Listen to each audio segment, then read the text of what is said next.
오늘 시간에는 내 발의 등, 내 길의 빛이라는 제목으로 하나님 말씀 증거하도록 하겠습니다.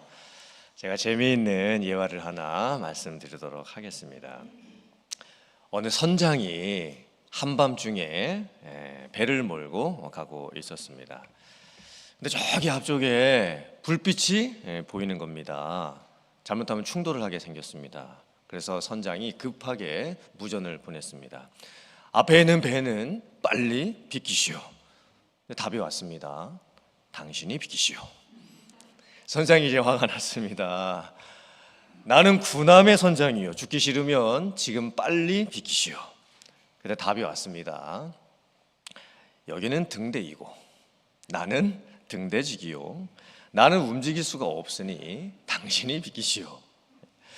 자, 짧은 예화인데 이 예화를 가만히 보면 우리가 우리의 인생을 살면서 배의 선장과 같이 살고 있다는 그런 생각이 듭니다. 나는 지금 군함의 선장이고 큰 배를 지금 몰고 있으니까 자기가 기준입니다. 내 기준으로 세상을 보면서 이제 인생을 살아가게 되죠. 내 앞길을 막고 있는 것들은요, 다 다른 사람들이 비켜줘야만 되는 겁니다.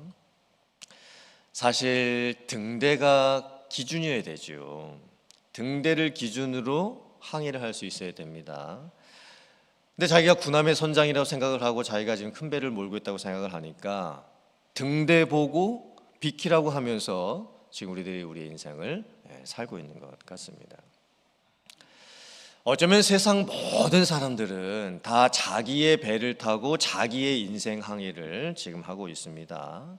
그런데 다 각자가 자기의 기준으로 자기의 배를 지금 몰고 있습니다. 사람마다 생각하는 것도 다르고 말하는 것도 다르고 행동하는 것도 다르고 중심도 다르고 기준이 다 다르죠. 그리고 다 다른 사람 보고 비키라고 하면서 지금 우리가 지금 살고 있는 것 같습니다. 그래서 우리가 인생을 살면서 참 사람들끼리 충돌 사고가 너무 많이 일어납니다. 왜냐하면 나는 비킬 생각이 없고 나는 내가 기준이고 다른 사람들만 보고 비키라고 하니까 우리가 인생을 살면서 너무나 많은 충돌 사고가 일어나게 되는 겁니다. 그렇다면 하나님께서 사람들에게 주신 등대의 역할을 할 수 있는 것은 무엇일까요? 절대적인 기준이 될 수 있는 것. 모든 세상 사람들의 사상, 문화, 역사, 전통, 이 모든 것들을 다 하나로 통일시킬 수 있는 것. 하나님께서 우리들에게 주신 것 중에서 모든 사람들이 인정해야만 하는 것, 그래서 모든 사람들이 그것을 중심으로 잡고 기준으로 잡고 살아가라고 하나님께서 우리에게 주신 것, 등대 같은 것, 그게 뭘까요? 바로 성경입니다. 자, 화면 보시고 웨스트민스터 대요리 문답 문제 3번과 답에 이렇게 되어 있습니다. 문제는 하나님의 말씀은 무엇인가? 입니다. 그럼 답이 무엇입니까? 신구약 성경이 하나님의 말씀이며 그 하나님의 말씀은 무엇입니까? 신앙과 행위의 유일한 법칙이다. 이거 외우실 수 있어야 되는 거예요. 신구약 성경이 하나님의 말씀이며 하나님의 말씀은 신앙과 행위의 유일한 법칙이다. 자, 저 보시고요. 성경이 왜 필요한 것일까요? 자, 신앙을 위해서 필요한데 신앙은 또 뭘까요? 하나님을 알게 되는 것, 하나님을 믿게 되는 것, 그리고 예수님을 영접하고 구원을 받게 되는 것이죠. 오직 성경을 통해서 많이 신앙을 가질 수 있습니다. 믿음을 갖게 되고 구원을 받을 수 있죠. 또 행위는 무엇일까요? 어떻게 살아야 되나에 대한 문제에 대한 답이지요. 내가 어떻게 생각을 해야 되고 어떻게 말을 해야 되고 어떻게 행동을 해야 되나, 사람을 만나서는 어떻게 대화를 해나가야 되고 내가 직장생활하고 비즈니스를 할 때는 어떻게 장사를 해야 되고 이 세상을 살아갈 때 어디에서 또 누구를 만나든지 무엇을 기준으로 해서 살아야 되나, 내가 하는 모든 삶의 행동, 그것을 위한 유일한 법칙이 성경이라고 말씀을 하고 있습니다.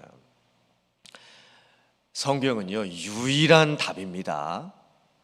사실 하나님이 사람들에게 구원을 위해서 내가 어떻게 내 인생을 살아야 되는가를 위해서 주신 단 하나의 법, 그것이 바로 성경입니다. 다른 것은 없습니다. 다른 것은 기준이 될 수가 없습니다. 다른 것은 절대적일 수가 없습니다. 그러므로 성경은요, 너무 중요합니다. 성경은 신앙과 행위의 유일한 법칙입니다. 그것이 곧 기록된 성경, 하나님의 말씀이죠. 그렇다면 여러분들께서는 그렇게 중요한 성경 말씀을 얼마나 삶 속에서 읽고 묵상하고 또 지키고 계십니까? 어떤 분들은 성경책이 일주일에 한 번 이제 열립니다. 주일날 교회에 오셔서 이제 성경 봉독할 때 그때 한번 이렇게 쫙 열립니다. 그리고는 집에서는 일주일 내내 성경책이 닫혀져 있습니다. 그 다음 주일날 교회 오실 때 이렇게 성경책을 집으시고 먼지 한번 이렇게 닦고 그 다음에 이제 교회에 이제 오시게 됩니다. 내가 보는 성경책이 참 한 번 열면 너무 금방 닫힙니다. 그러니까 주일날 예배 오셔가지고 성경 봉독할 때 한 1분에 딱 열렸다가요 닫힙니다. 한 번 닫히면요 웬만해서는 이게 열리지가 않습니다. 또 요즘은 스마트폰 앱에 성경이 다 들어있기 때문에 주일날 교회 오실 때도 이 성경책을 안 가지고 오시는 분들이 많아졌죠. 또 예배 중에도 화면에 그 성경 봉독 내용을 띄워드리기 때문에 또 성경책을 또 굳이 찾을 이유도 없어졌습니다. 자, 그런데 이제 스마트폰을 통해서 여러분들이 앱을 통해서 성경을 보실 수는 있지만 주일날 뭐 안 가져오실 수도 있습니다. 괜찮습니다. 이제 무겁죠. 또 휴대하기가 또 어렵고 이해는 됩니다. 그런데 여러분께서 집에서 성경을 보실 때에는 스마트폰에 있는 앱으로 말고 꼭 성경책으로 보시기를 추천을 해드립니다. 왜냐하면 이 성경책으로 이제 성경을 읽어야 성경을 집중해서 볼 수 있고 또 오랫동안 볼 수 있고 또 손때가 묻은 그 성경책을 보면서 기억에 오래 남을 수가 있습니다. 자, 오늘 본문 말씀 시편 119편 말씀은 전체 내용이 하나님의 말씀에 대한 중요성입니다. 이 시편 119편이요 참 특별한데요. 성경 전체 장 중에서 가장 긴 장이 어디일까요? 네, 바로 시편 119편입니다. 총 176절로 되어 있습니다. 엄청나게 길지요. 그런데 이 시편 119편, 119장이라고도 할 수 있죠. 이 구조가 참 독특합니다. 앞에 화면을 한번 봐주시겠습니까? 자, 구약 성경은 히브리어로 써져 있죠. 그리고 히브리어 알파벳이 총 22개입니다. 근데 시편 119편이 어떻게 쓰여져 있냐면 자, 1절부터 8절까지는 히브리어 알파벳의 첫 알파벳 알렙이라고 하는 단어로 시작하는 거예요. 그리고 나서 9절부터 16절까지는 히브리어 알파벳 두 번째 알파벳인 베트로 시작을 하게 됩니다. 그러면서 이제 22개 알파벳을 8개씩 배치를 시킨 거예요. 그러면 총 몇 절이 나오는 걸까요? 22 곱하기 8 하니까 176절이 되는 거예요. 히브리어는 이제 오른쪽에서 왼쪽으로 읽어 나가죠. 그러므로 만약에 이 시편 119편을 히브리어를 알고 있는 유대인들이 읽는다면 이 시편 119편은요 참 이게 읽으면서도 운율이 느껴지는 그런 구조를 가지고 있습니다. 마치 랩을 하는 것 같이 리듬감을 가지면서 성경을 보게 되는 것이죠. 1절부터 8절까지는 히브리어 알파벳 첫 단어로 시작하는 문장이 쫙 나오고 9절부터 16절까지는 히브리어 알파벳 두 번째 단어로 시작하는 그 내용이 쫙 나오고 그게 이제 8절씩 반복되면서 총 176절까지 이제 이루어지게 되는 거예요. 그리고 저 빨간색으로 되어 있는 게 있죠.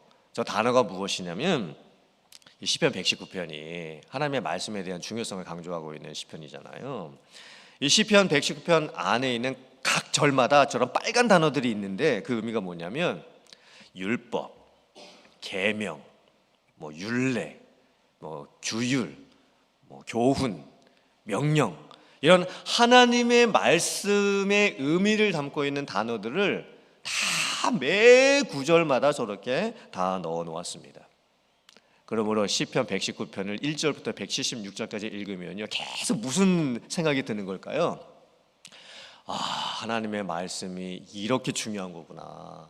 하나님의 말씀에 이런 뜻이 있는 거구나. 하나님의 말씀이 이렇게 놀랍구나 라고 하면서 계속 하나님의 말씀의 중요성을 이제 깨닫게 되는 겁니다.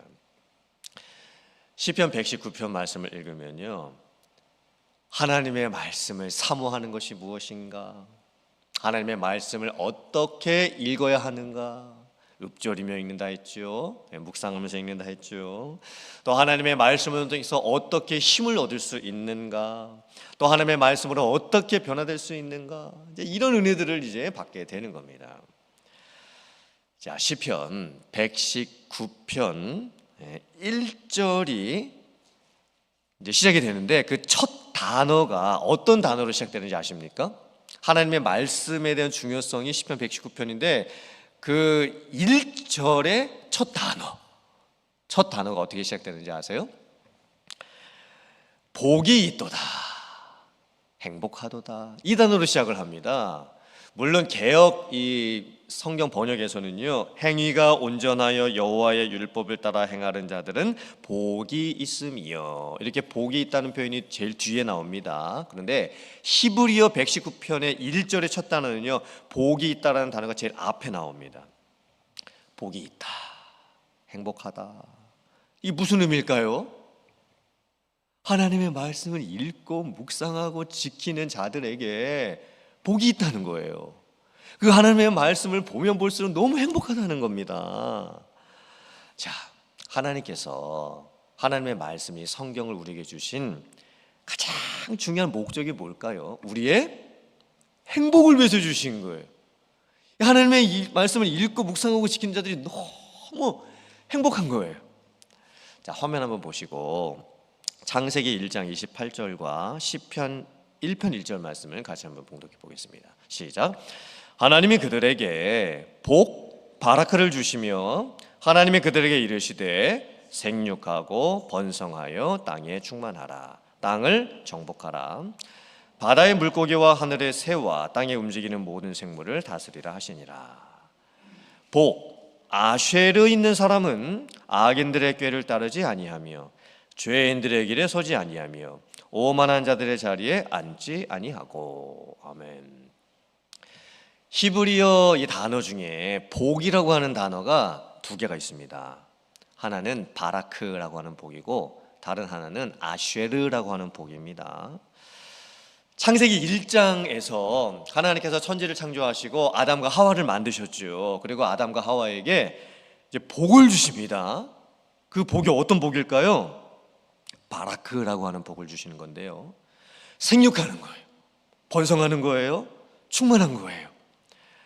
즉 먹는 복, 가지는 복, 마시는 복, 결혼하는 복, 자녀 낳는 복, 재산 얻는 복, 한마디로 잘 먹고 잘 살 수 있는 복을 주십니다. 하는 것이 다 형통한 복이죠. 걱정과 염려가 하나도 없는 복입니다. 건강하고 마음 편하고 자기가 하고 싶은 거 다 해보면서 사는 복입니다. 사실 인간이라면 누구나 바라고 원하는 복이지요. 그리고 이 복은 하나님을 믿는 사람이든 하나님을 믿지 않는 사람이든 하나님께서 보편적으로 모든 사람에게 다 주신 복입니다. 그런데 이 바라크의 복은요, 아무리 맛있는 것을 먹고 아무리 좋은 곳에 가고 아무리 귀한 것을 내가 가져보아도 이게 나의 영을 만족시킬 수는 없습니다. 또 바라크의 복은요, 있을 때도 있고 없을 때도 있습니다. 그리고 바라크의 복은 늘 비교의 대상입니다. 내가 지금 10,000불 가지고 있잖아요. 그래서 1,000불 가지고 있는 사람을 보면 저 사람보다 내가 행복하다고 느낍니다. 근데 제가 10,000불을 가지고 있어도 내 옆에 10만 불 가진 사람이 있잖아요.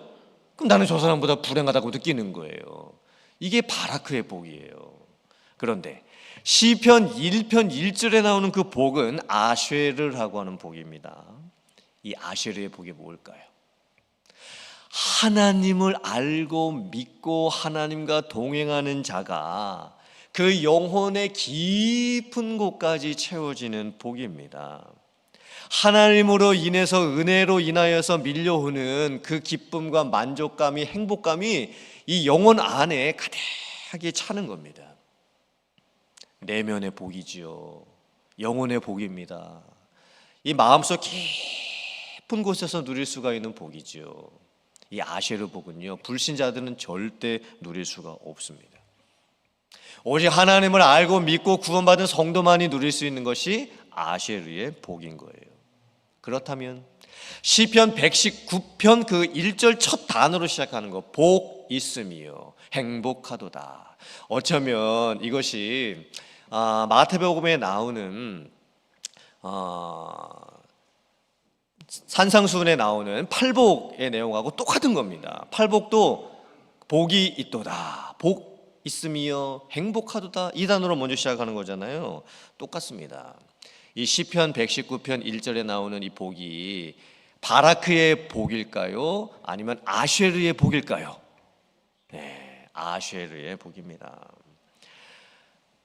하나님의 말씀을 주신 이유가 뭡니까? 행복을 위해서 주신 거예요. 우리에게 행복을 위해서, 우리의 복됨을 위해서 주신 거예요. 그래서 하나님의 말씀을 읽고 묵상하고 지키는 자는요 너무 행복합니다. 하나님의 은혜를 알아서 행복하고, 하나님과 동행할 수 있어서 행복하고, 하나님의 말씀을 읽을수록 행복하고, 하나님의 말씀을 들을수록 행복하고, 지킬수록 행복하고, 아무튼 하나님께서 내게 주시는 그 아쉐르의 축복을요 이 성경을 통해서 엄청나게 받을 수 있는 거예요. 그래서 하나님께서 성경을 우리에게 주신 거예요. 그런데 우리들은 지금 어떻게 지금 살고 있을까요? 오늘날 우리들이 교회를 다니면서 신앙생활을 하면서 이 성경을 읽고 묵상하고 지키는 이 행복을 너무 모르는 것 같습니다. 진짜 너무 모른 채 살고 있는 것 같습니다. 성경 읽는 것, 성경 공부하는 것, 성경 가지고 훈련하는 게 자꾸 의무처럼 느껴지고 이게 책임감처럼 느껴집니다. 성경 공부 공짜만 들어도 머리가 아파지기 시작을 하고 막 피곤하게 느껴지기 시작하는 거예요. 이거 힘든 것 같다 느껴집니다. 목사님은 계속해서 성경 읽기, 성경 큐티, 성경 공부, 성경 훈련, 성경 통독 계속 이제 하라고 말씀을 하시면서 신청서 내라고 이제 말씀을 하시는데, 성도님들은 어떻게 하실까요? 어떻게 하면 이번에도 안 하고 이게 넘어갈 수 있을까? 어떻게 하면은 이렇게 빠져나갈 수 있을까? 이제 이렇게 지금 생각을 하시는 게 참 많이 있는 거예요. 자, 성경은요 우리들의 복을 위해서 주신 거예요. 우리들의 행복을 위해서 주신 겁니다. 공부하고 피곤하고 힘들고 이게 아닌 거예요. 정말 우리들의 행복을 위해서 성경을 주신 거예요. 하나님의 말씀을 주신 거예요. 그렇다면 이 하나님의 말씀 성경을 읽고 또 듣고 지키고 묵상하고 또 하는 사람들이 어떤 복을 누리게 될까요? 자, 화면 보시고 시편 119편 9절과 11절 말씀 같이 봉독해 보겠습니다. 시작. 청년이 무엇으로 그의 행실을 깨끗하게 하리이까? 주의 말씀만 지킬 따름이니이다. 내가 주께 범죄하지 아니하려 하여 주의 말씀을 내 마음에 두었나이다. 아멘. 성경을 읽고 묵상하고 지키는 자들이 얻게 되는 복은요, 첫째, 죄로부터 멀어지는 복입니다. 범죄하지 않는 복입니다. 깨끗한 삶을 살아갈 수 있게 되는 복입니다. 즉 하나님의 말씀이 우리의 심령 가운데 새겨져 있기 때문에 어떤 죄를 짓게 되는 그 순간에, 나쁜 짓을 하려고 하는 그 순간에 내가 이러면 안 되지, 내가 이렇게 하면 안 되겠다라고 하는 죄의식을 갖게 되는 거예요. 그러면서 하나님의 말씀을 통해서 죄로부터 멀어집니다. 죄를 지지 않게 되지요. 깨끗한 정결한 삶을 살 수가 있게 되는 거예요. 왜 굳이 청년이라고 언급을 했을까요? 젊은 시절에 얼마나 하고 싶은 것이 많습니까? 얼마나 마시고 싶은 것이 많고 얼마나 가보고 싶은 데가 많습니까? 사실 부모님이 이 자녀들 키우면서 이거 하지 마라, 저거 하지 마라 아무리 이야기를 해 주어도요, 자녀들은 부모님 말 잘 안 듣습니다. 왜냐하면 이 젊은 시절에는요, 부모님들이 하지 말아라 라고 이렇게 선을 쫙 거놓잖아요. 그러면요, 젊은 시절에는 어떻게 하고 싶어 합니까? 그 선을 넘어가고 싶어 합니다. 절대 하지 마, 너 이거 마시면 안 돼, 너 여기 가면 안 돼, 딱 부모님이 선 그어 놓잖아요. 그러면 선을 진하게 그어 놓을수록 애들은 어떻게 하고 싶어 합니까?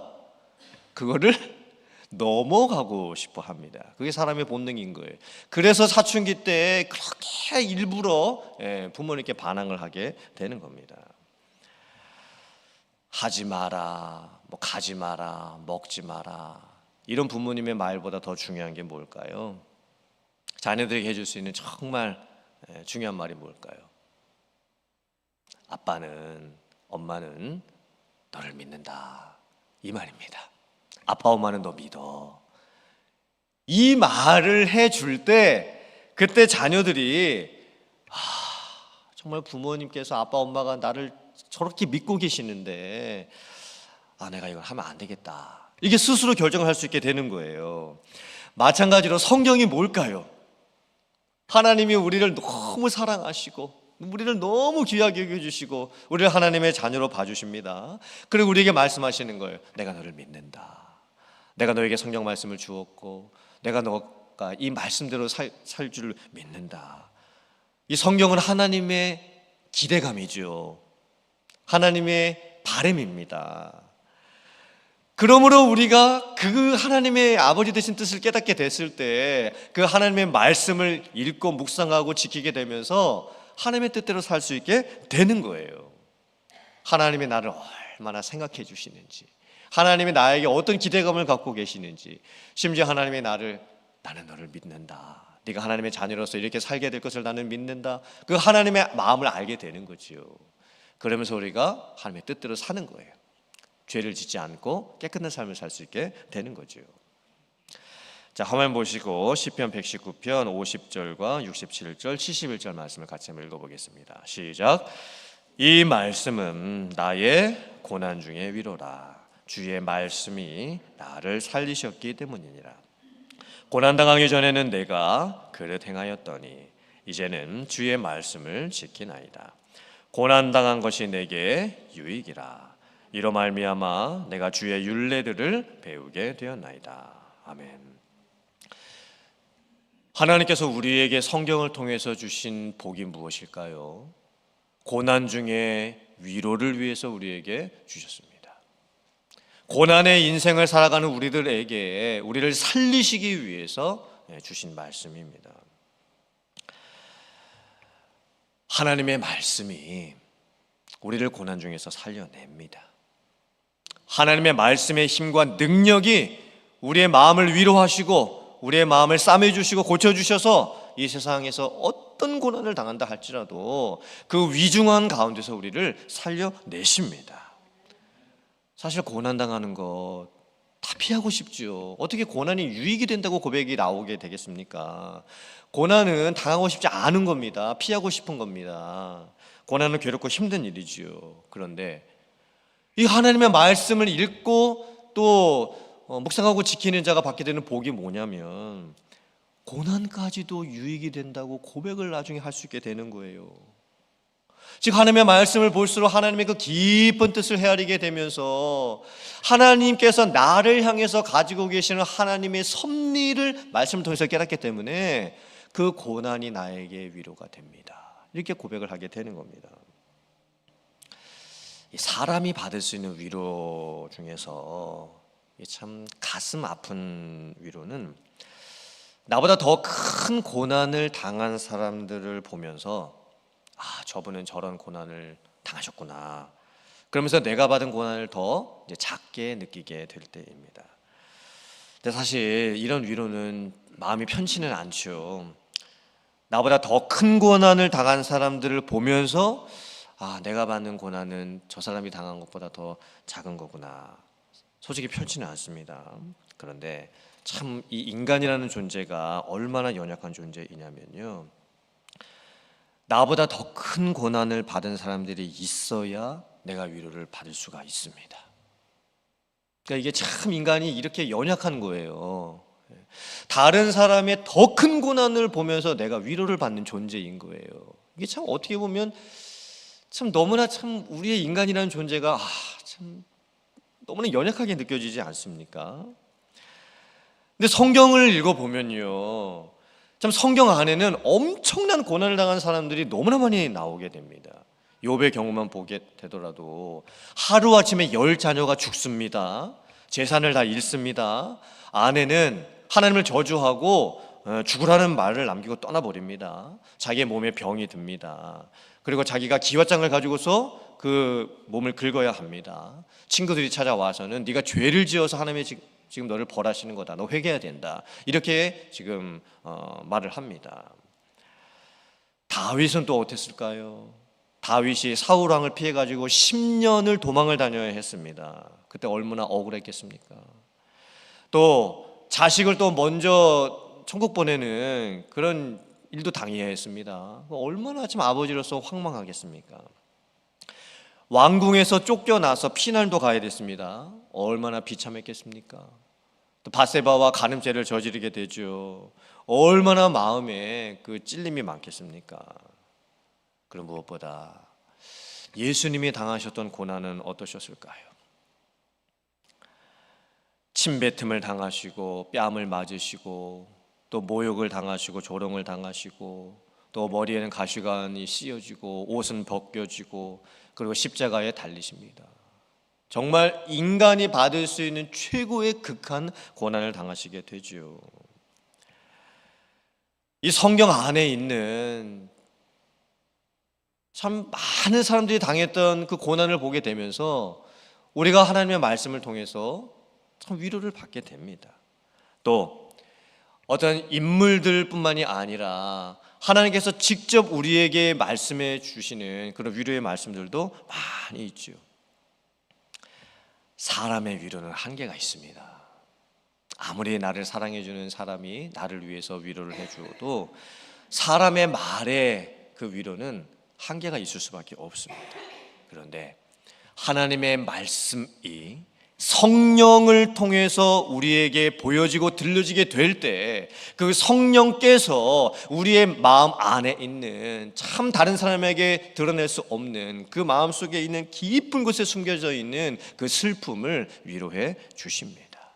아무도 터치해 줄 수 없는, 정말 그 마음에 쌓여져 있고 내 삶에 쌓여져 있는 그 삶의 고난과 힘겨움을 이 성경 말씀을 통해서 성령께서 역사해 주면서 우리에게 비춰주시죠. 말씀을 비춰주시면서 깨닫게 해주시는 거예요.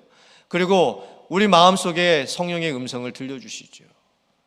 그러면서 위로를 받게 하시고 다시 힘을 얻게 하시고 다시 우리의 영이 살아나게 해 주시는 거예요.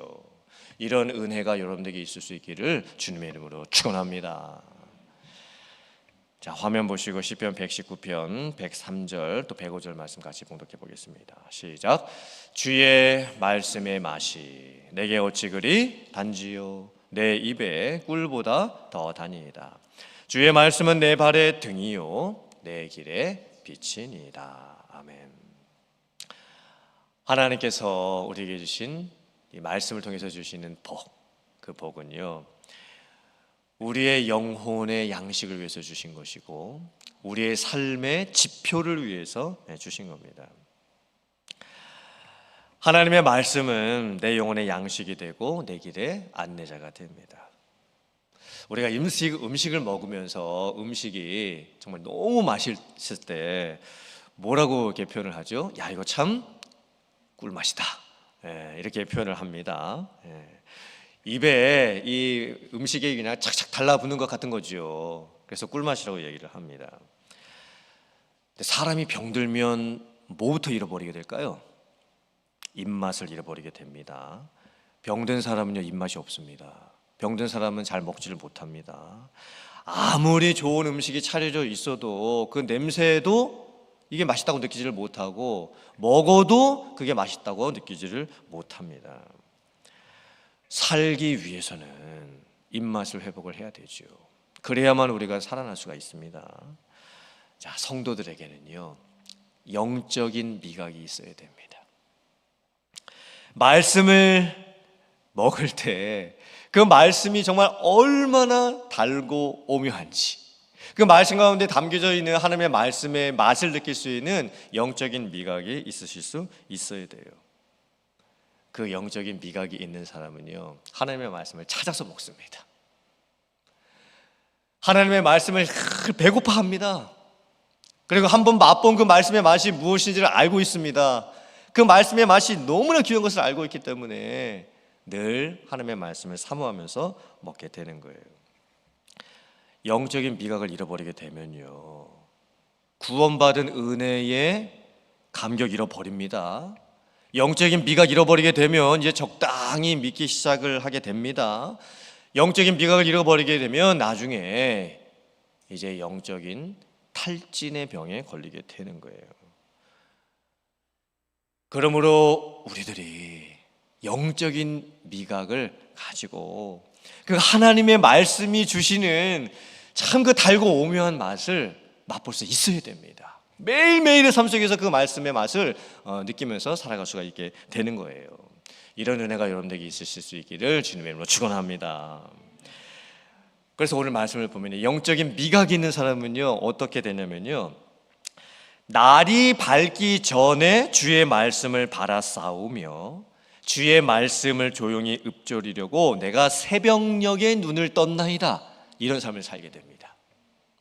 그러니까 영적인 맛이, 영적인 미각이 지금 살아있잖아요. 그래서 이제 다음 날 해가 떠야, 빛이 있어야 이제 이 글을 볼 수가 있으니까 날이 지금 밝지도 않았어요. 해가 뜨지도 않았는데 새벽에 일찍 일어나서 하나님의 말씀을 바라봅니다. 하나님의 말씀을 기다리는 거예요.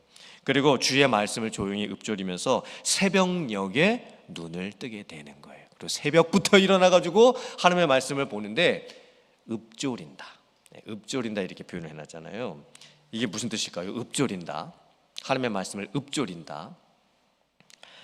뜻을 생각하면서 감정을 집어넣고 억양을 집어넣어서 낮은 소리로 성경을 읽는 거예요. 묵상한다고 할 수도 있겠죠. 즉 하나님의 말씀을 이제 읽는데 이게 단순히 그냥 눈으로 그냥 쭉쭉쭉쭉쭉쭉 의미 없이 읽어 내려가는 것이 아니고 이 말씀을 읽으면서 내 삶의 이 상황이 그 말씀 안으로 이제 들어가는 겁니다. 내 마음의 감정이 그 안에 이제 이입이 되기 시작을 하는 거예요. 성경의 인물의 상황이 나의 상황처럼 느껴지게 되는 거예요. 그리고 하나님께서 남겨주신 이 말씀이 정말 나에게 주시는 말씀처럼 느껴지게 되는 거예요. 그러면서 읊조립니다. 말씀을 너무 읽고 싶어가지고 보고 싶어가지고 새벽녘에 일찍 일어나가지고 빛이 생기는 그 시간 기다렸다가 성경 말씀을 보게 되는 거예요. 그때 삶이 열립니다. 그때 답이 찾아집니다. 그리고 그 말씀을 읊조리면서 살아가게 되니까 삶이 복으로 가득 찹니다. 그 말씀을 통한 복을 한번 맛보니까 절대 이 복을 잃어버리고 싶지 않습니다. 그러면서 매일매일의 삶의 순간을 하나님의 말씀을 보고 듣고 또 묵상하면서 지키면서 살아갈 수 있게 되는 거예요. 이런 행복한 삶이 어디 있겠습니까? 이 복을 위해서 하나님께서 우리들에게 성경 말씀을 주신 거예요. 그러면 사랑하는 성도님들, 우리의 행복을 위해서 정말 이 복됨을 위해서 주신 성경 말씀을 여러분들 읽으셔야 돼요.